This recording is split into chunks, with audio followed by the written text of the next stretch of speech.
Is my myeloma responding to treatment? Am I in remission? And how do I know? The difference between response and remission is that response in general means that patients have an improvement in their monoclonal proteins, their light chains, something to suggest that myeloma cells are dying in response to therapy. Remission can have a variety of different pre-specified, detailed definitions that are tough for a physician to describe to a patient.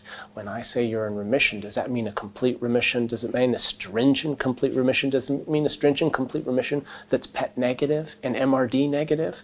There are a variety of very picky levels. So I always say to patients who ask me very often, so am I in remission?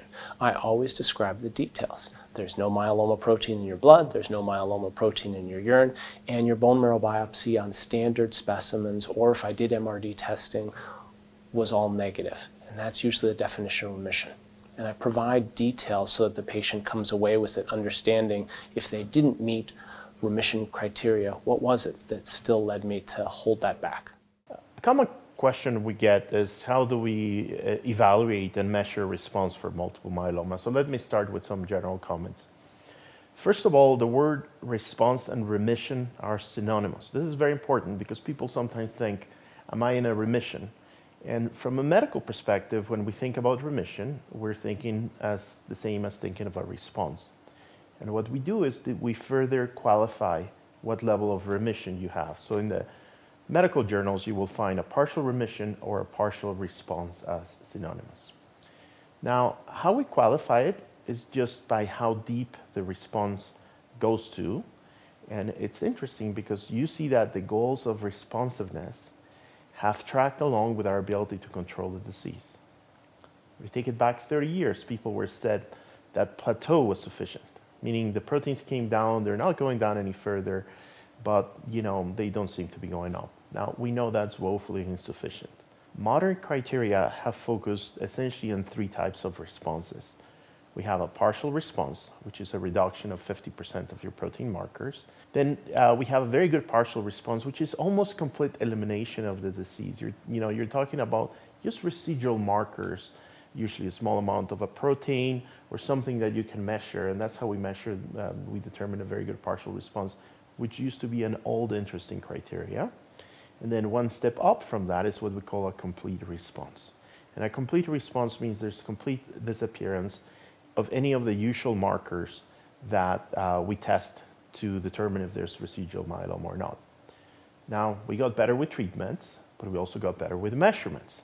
So then there's what's called a stringent complete response, and that is one level higher. And what that means is that if you were to look at the bone marrow and you do the testing for those plasma cells, or you look at other markers like the light chains, everything remains normal. Now, up to this point, you could have a stringent complete response. You had a great success with your treatment, but we have known that it is possible that there still are some cells hiding in the background. So we wanted to take that one step further.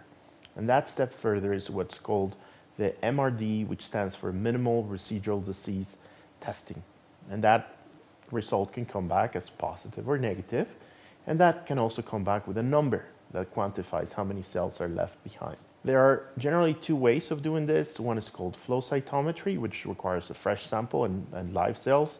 And there's also that's done through genetic sequencing, or NGS for next generation sequencing. These types of tests can take the sensitivity down to one cell out of 100,000 in the case of flow cytometry, quite routinely, when it's established by sophisticated laboratories, to 1 in a million when you use the genetic sequencing. And what that test will tell you is, of the million cells that were tested, did you find any evidence that there's any residual myeloma cells? So it's very, very deep testing. For the audience, and there's other videos here talking more in detail about MRD, but keep in mind that if the test is negative, what we say is that there is no evidence of disease. But we are not saying that there is evidence of no disease. In other words, even an MRD testing that is negative cannot be used to say 100% that the person is cured from their multiple myeloma. But nevertheless, it is the best result possible when we think about the treatments that we give to patients. Does remission or response mean that I'm cured? I think we need to be very clear what we're talking about when we discuss responses with patients, because there are certain terminologies that have a totally different meaning for patients in essentially layman terms. So many patients may equate remission to cure, and we do recognize that myeloma at this point is not a curable disease. We can put patients into long-term remissions or responses, but the disease can come back at a later point.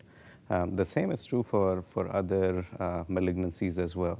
So I actually have this conversation with my patients and clarify when we're talking about remission or response, we're not talking about cure. We're not talking about the disease is gone. It's been suppressed to a very low level. We can detect it, but it still can come back. How long does it take to know if a treatment is working? Oh, that's a really good question.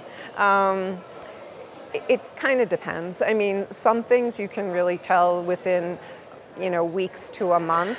Other therapies, you have to be a little bit more patient to see. But with tests like, the free light chain, you can usually tell if you're going in the right direction after a cycle or two. If I have a partial response to treatment and my disease is stable, do I change therapies or wait for a better response to the current one? You'll get different answers from different people. So number one, some therapies, it does take longer. So you might see some response after cycle 1, but by cycle 2, you'll see even more, and cycle 3, even more. So again, you can see that sort of drop. Sometimes people will hit plateau, so the protein won't change much. And then the question is, do you change therapy or not? It depends, so if for induction, if you're going to take somebody to transplant and they got like a partial response or something, and it's not a VGPR or a CR or whatever, I'll just take them to transplant. I won't be changing. I think sometimes you can lose patients. They won't necessarily make it to transplant if you kind of keep changing. If a patient, is elderly especially, and they've gotten some response and they're doing well, by all means, I'm happy. They have stabilization. If they don't have significant anemia, their bones are stable, I think that's wonderful. Or if somebody's multiply relapsed and they have, sort of get stable disease, it's called clinical benefit, deriving clinical benefit. Sometimes you will carry on with that. I think the answer is it depends.